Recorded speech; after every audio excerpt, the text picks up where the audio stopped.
Adrian levy और कैथी Scott Clark अपनी किताब spy stories inside the secret world of the RAW and the ISI में एक ISI agent का किस्सा बताते हैं। अशरफ एक छोटे शहर का पख्तून लड़का था।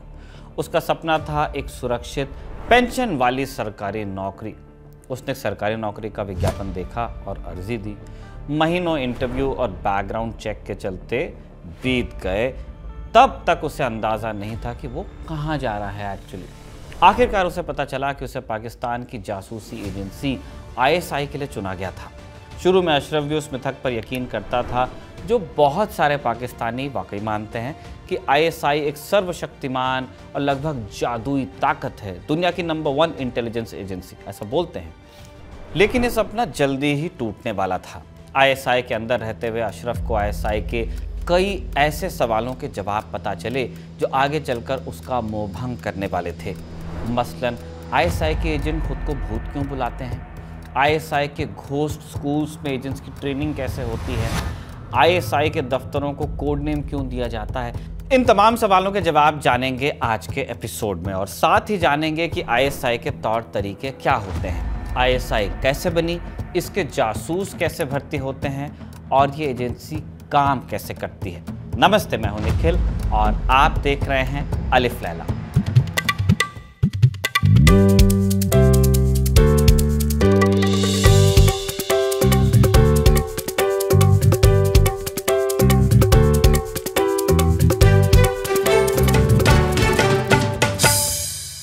साल 1947, मुल्क बट गया, सरहदें खिंच गई, नफरत की आग में लाखों जल गए।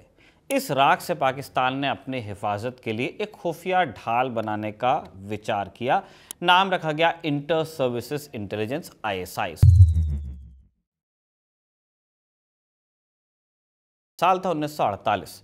बनाने वाला एक अंग्रेज मेजर जनरल वॉल्टर कॉर्थॉर्न। मकसद साफ था, नए दुश्मन यानी कि हिंदुस्तान पर नज़र रखना। पाकिस्तान की हमेशा से यही एक ग्रंथि रही है कि हिंदुस्तान को पाकिस्तान से कोई दिक्कत है, जबकि उल्टा है। शुरुआत में ISI का काम तीनों सेनाओं यानी कि आर्मी, नेवी और एयरफोर्स की खुफिया जानकारी में तालमेल बैठाना था। लेकिन पाकिस्तान की किस्मत में लोकतंत्र कम और फौजी बूटों की धमक ज़्यादा लिखी थी। 1958 में जनरल अयूब खान ने तख्ता पलट किया। अब ISI उनकी ताकत का औजार बन गई। ISI सिर्फ दुश्मन पर ही नहीं, अपने ही मुल्क के नेताओं, पत्रकारों और बुद्धिजीवियों पर भी नज़र रख रही थी। अयूब को सत्ता में बने रहने के लिए ISI की ज़रूरत थी और ISI को ताकत पर बने रहने के लिए अयूब की ज़रूरत थी। ये रिश्ता इस तरह गहराता गया, लोग डरने लगे और कहने लगे कि ये सरकार के अंदर एक और सरकार है। 1965 की जंग में ISI भारतीय सेना को कम आंकने के कारण नाकाम रही, लेकिन इस हार ने उसे खत्म नहीं किया बल्कि और ख़तरनाक बनाया। सबक सीखा ISI ने कि दुश्मन को अंदर से तोड़ने की हर मुमकिन कोशिश करनी चाहिए, क्योंकि आमने सामने के मुकाबले में हिंदुस्तान से जीतना मुश्किल है। ISI अब सिर्फ जानकारी इकट्ठा करने वाली एजेंसी नहीं रही, वो कोवर्ट ऑपरेशंस यानी खुफिया कार्रवाई करने वाली एक ताकत बन गई। ISI का हेडक्वार्टर इस्लामाबाद के आप-बारा में है। बोगनविलिया की बेलों के पीछे छिपा हुआ है। लंबे हथियारों वाले खामोश गार्ड यहाँ पहरा देते हैं, लेकिन अंदर का आलम बिल्कुल अलग है। एड्रियन लेवी और कैथी स्कॉट क्लार्क अपनी किताब में एक पूर्व ISI एजेंट, जिसका कोड नेम मेजर इफ्तिखार था, उसके हवाले से दावा करते हैं कि ISI शायद ही कभी अपना जिक्र सीधे तौर पर करती थी। सारे एजेंट एक अजीब कोड वाली लैंग्वेज का इस्तेमाल करते थे। वो खुद को भूत या फरिश्ते यानी घोस्ट या एंजल्स कहा करते थे। एजेंसी का नाम नहीं लिया जाता था, बल्कि उसे सिर्फ द अदर प्लेस कहा जाता था। फील्ड ऑफिसर्स को एजेंट नहीं बल्कि द बॉयज़ कहा जाता था। न्यूयॉर्क टाइम्स के पत्रकार डेक्लन वॉल्श ने पाकिस्तान पर एक किताब लिखी है, द 9 लाइव्स ऑफ पाकिस्तान। इसमें वॉल्श लिखते हैं कि आम पाकिस्तानियों के लिए ISI एक अजीब पहेली थी। कुछ लोग उसे बैक्टीरिया की तरह डर पैदा करने वाला मानते थे, तो कुछ एंटीबायोटिक की तरह ज़रूरी। लोग इसके बारे में फुसफुसाते थे, लेकिन नाम लेने से कतराते थे। ISI के बारे में खुलकर बात करना लगभग मना था। ISI का पूर्व एजेंट मेजर इफ्तिखार जब पहली बार इस खुफिया दुनिया में दाखिल हुआ तो बाहरी दुनिया से इसका फ़र्क साफ था। ISI के ऑफिस में कोई साइन बोर्ड नहीं होता था, न कमरों पर कोई नंबर था, न ही डिपार्टमेंट का कोई नाम। लोग हॉल में ऐसे घूमते थे जैसे जासूस न हो, बल्कि किसी कॉरपोरेट कंपनी के कर्मचारी हों। हर कोई सिर्फ पहले नाम का इस्तेमाल करता था, फर्स्ट नेम निखिल। असली असाइनमेंट के बारे में तयशुदा जगहों के अलावा बाहर कोई बात नहीं होती थी, even with in the building. ये चीज़ अगर यहाँ डिस्कस होनी है वहीं होगी, यहाँ नहीं होगी, चाहे वो इमारत के अंदर हो। भर्ती होने वालों को कसम खिलाते हुए उनके अंगूठे की छाप ली जाती थी राजदारी पर। ये सिर्फ एक एजेंसी नहीं थी, एक पहचान थी जो राजदारी की बुनियाद पर ही टिकी थी। क्वेटा जैसी जगहों पर ऑपरेशंस को देखते हुए दफ्तर कोड नेम से चलते थे, जैसे सेक्शन 944 काउंटर इंटेलिजेंस के लिए, सेक्शन 9341 विदेशी जासूसों पर नज़र रखने के लिए, कश्मीर के लिए सेक्शन 25 और सबसे खुफिया सेक्शन 21 जिसे अफगान तालिबान से डील करने के लिए बनाया गया। आईएसआई कोई एक अकेली इकाई नहीं बल्कि कई हिस्सों में बटा एक जटिल जाल है। हर हिस्से का अपना काम है, अपना टारगेट है, जैसे JIX जॉइंट इंटेलिजेंस डायरेक्टोरेट। ये आईएसआई का दिमाग आप समझ लीजिए। सारे ऑपरेशन यहीं से प्लान होते हैं, सारी जानकारी यहीं पर जमा होती है, यहीं प्रोसेस होती है और यहीं से ऑर्डर्स पास होते हैं। JIB जॉइंट इंटेलिजेंस ब्यूरो, इसका ख़ास निशाना हिंदुस्तान है। भारत के अंदर जासूसी करवाना, एजेंट्स भर्ती करना, खुफिया जानकारी जुटाना और भारत विरोधी गुटों को मदद देना, ये सब JIB की जिम्मेदारियां बताई जाती हैं।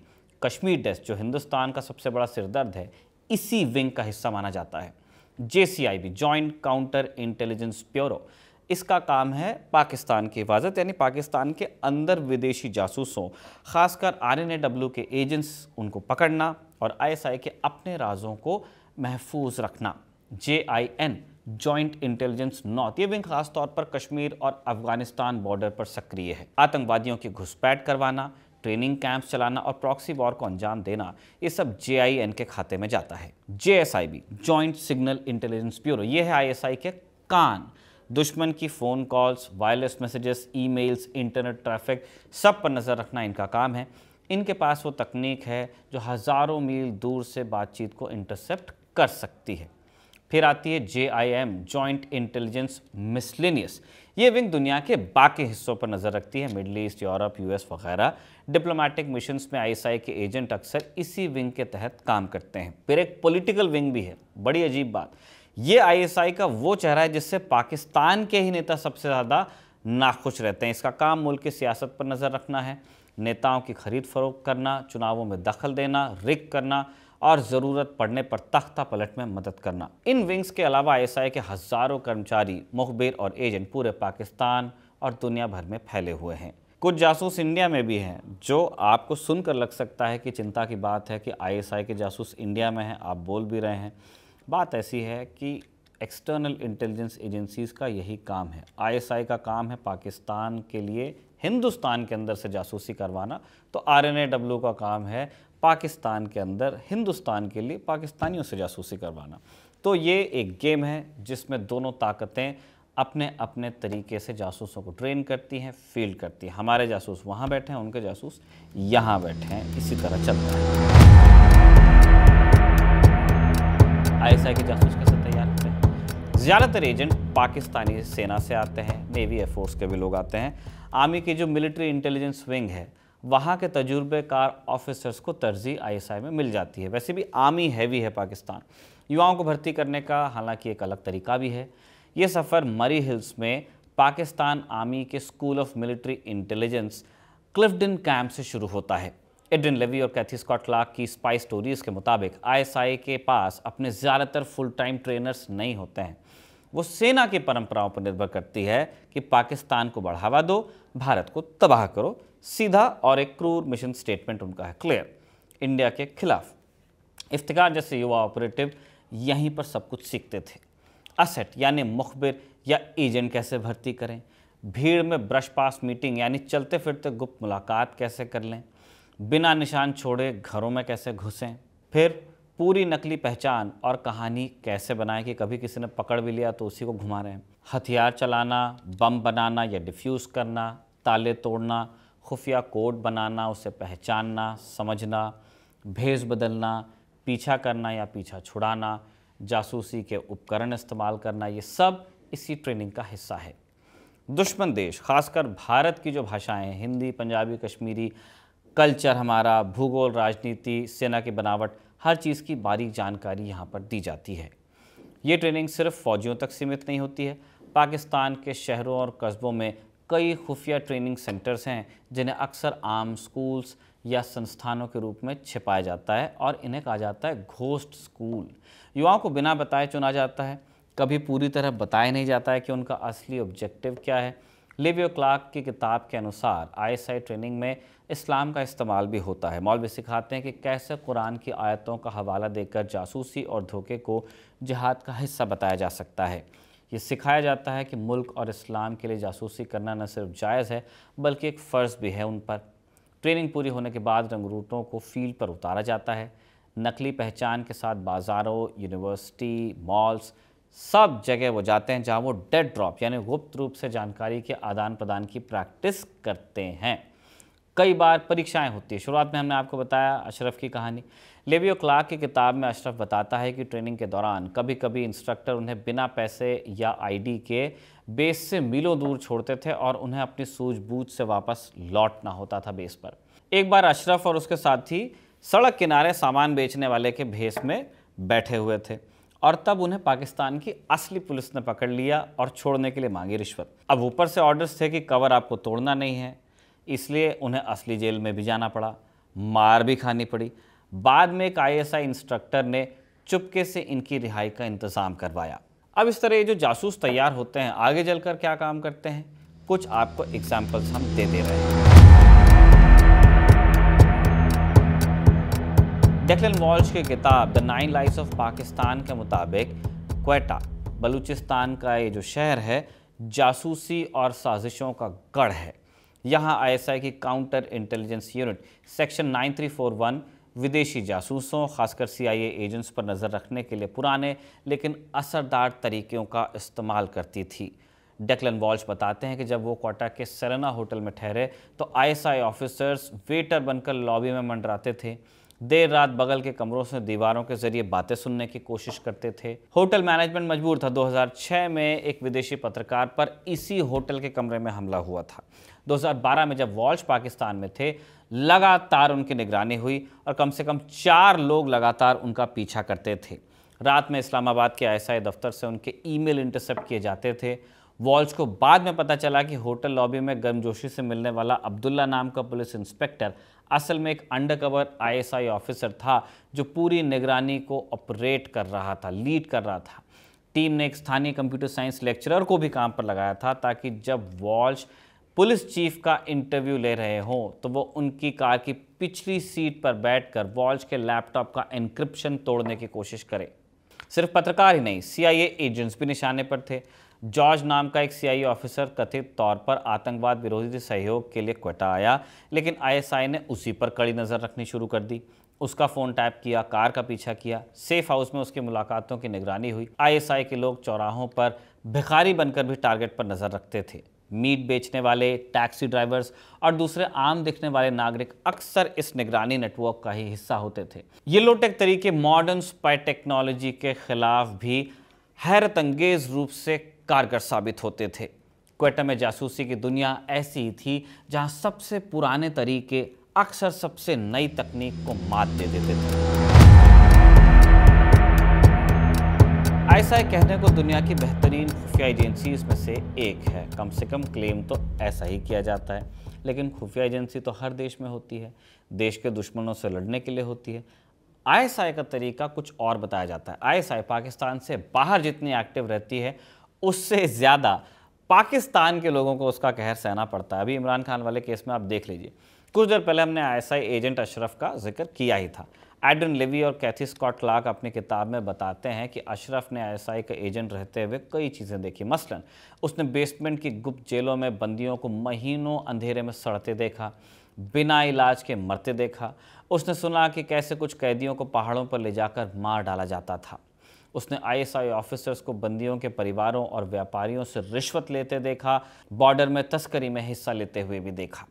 अशरफ खुद एक पख्तून था। उसने देखा कि आईएसआई में पंजाबियों का दबदबा था, आमिर की तरह, जबकि बलूचों और पख्तून लड़कों को छोटे मोटे काम पकड़ा दिए जाते थे, किनारे कर दिया जाता था। अशरफ ने बताया कि 90 के दशक से ही आईएसआई आम पख्तूनों को कुचल रही थी, जबकि अफगान तालिबान को समर्थन दे रही थी।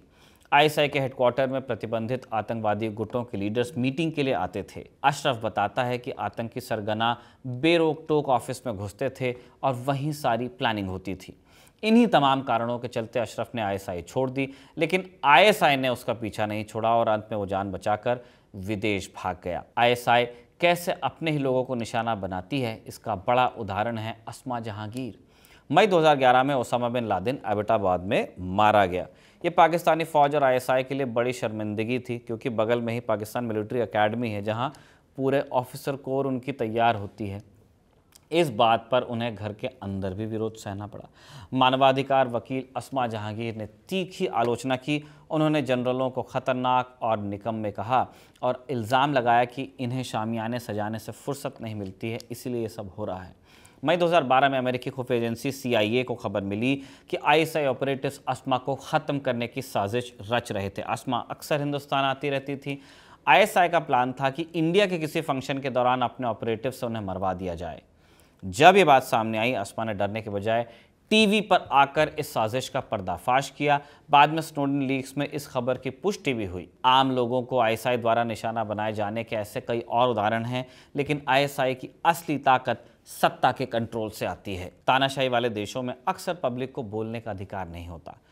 पाकिस्तान में भी ऐसा ही है। आम जनता जमकर गाली दे सकती है, लेकिन सिर्फ राजनेताओं को।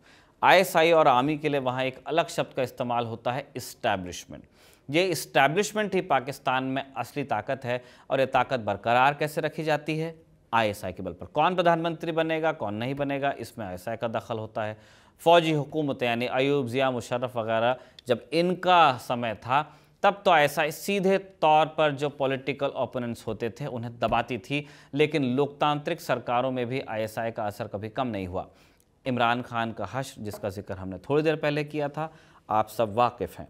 इमरान के पतन की शुरुआत ही वहीं से हुई थी जब उन्होंने आईएसआई के चीफ की नियुक्ति का विरोध करना शुरू किया। इससे पहले 1990 के दशक में बेनज़ीर भुट्टो और नवाज शरीफ कई बार आईएसआई पर पार्टी तोड़ने और उनके खिलाफ साजिश रचने के आरोप लगा चुके हैं। स्पाई स्टोरीज बताती है कि कैसे 1990 के दशक में आईएसआई ने भुट्टो की पार्टी के खिलाफ दूसरी पार्टीज को करोड़ों रुपए बांटे और मीडिया में उनके खिलाफ कैंपेन भी चलाया। मुशर्रफ के दौर में नवाज शरीफ को हटाकर जेल में डाला गया और फिर सऊदी अरब उन्हें निर्वसित कर दिया गया। पाकिस्तान की इंटरनल पॉलिटिक्स के बाद अब भारत के मामले में आईएसआई का रोल समझने का वक्त है। भारत हमेशा से आईएसआई का मुख्य निशाना रहा है। उसे कमज़ोर करने के लिए आईएसआई ने दशकों तक प्रॉक्सी वॉर यानी आतंकवादी गुटों का सहारा लिया। 1980 के दशक में जब पंजाब खालिस्तान की आग में जलता था, आईएसआई पर सिख अलगाववादियों और आतंकवादियों को ट्रेनिंग देने का, हथियार देने का, पैसा देने का इल्ज़ाम लगा। मकसद था कि भारत को एक और मोर्चे पर उलझा दिया जाए और कमज़ोर किया जाए। 1989 में आईएसआई ने हिजबुल मुजाहिदीन को खड़ा किया, हथियार दिए, पैसा दिया, ट्रेनिंग दी। जब हिजबुल मुजाहिदीन कमज़ोर पड़ने लगा तो आईएसआई ने लश्कर तैयबा और जैश ए मोहम्मद जैसे आतंकवादी गुटों को कश्मीर में ज़्यादा सक्रिय किया और ये ज़्यादा कट्टर और ख़तरनाक माने जाते थे। हाफिज़ सईद यानी लश्कर तैयबा का चीफ, मसूद अजहर यानी जैश ए मोहम्मद का चीफ, ये आईएसआई के ख़ास मोहरे बन गए थे। कंधार विमान अपहरण, भारत की संसद पर हमला, मुंबई में 26/11 का हमला, पठानकोट एयरबेस पर हमला, पुलवामा का हमला, 3 दशक जो बीते हैं पिछले, उनमें भारत में हुए तमाम आतंकवादी हमलों में आईएसआई समर्थित गुटों यानी कि लश्कर तैयबा और जैश ए मोहम्मद का हाथ था। आतंकवादी हमले के अलावा आईएसआई एजेंट्स भारत में मुखबिरी का भी काम करते हैं। इंटरनेट युग में इसके लिए हनी ट्रैप का इस्तेमाल खूब होता है। इसी साल यानी 2025 के मार्च की घटना है। यूपी एटीएस ने फिरोजाबाद की ऑर्डिनेंस फैक्ट्री के एक कर्मचारी को गिरफ्तार किया। इल्ज़ाम था कि ये शख्स नेहा नाम की एक लड़की को गुप्त जानकारी पहुंचाता था, जो असल में आईएसआई की ही एक ऑपरेटिव थी। इकलौता केस नहीं है। 2024 में यूपी एटीएस ने ही मॉस्को एम्बेसी में काम करने वाले एक भारतीय कर्मचारी को पकड़ा जब वो अपने गाँव आया हुआ था। पूजा नाम की लड़की ने इस कर्मचारी से फेसबुक पर बात की, दोस्ती हुई और धीरे धीरे वो खुफिया जानकारी पूजा को देने लगा। गेस करना आसान होगा आपके लिए, पूजा भी एक नकली नाम था और असल में ये कथित पूजा भी एक आईएसआई ऑपरेटिव थी।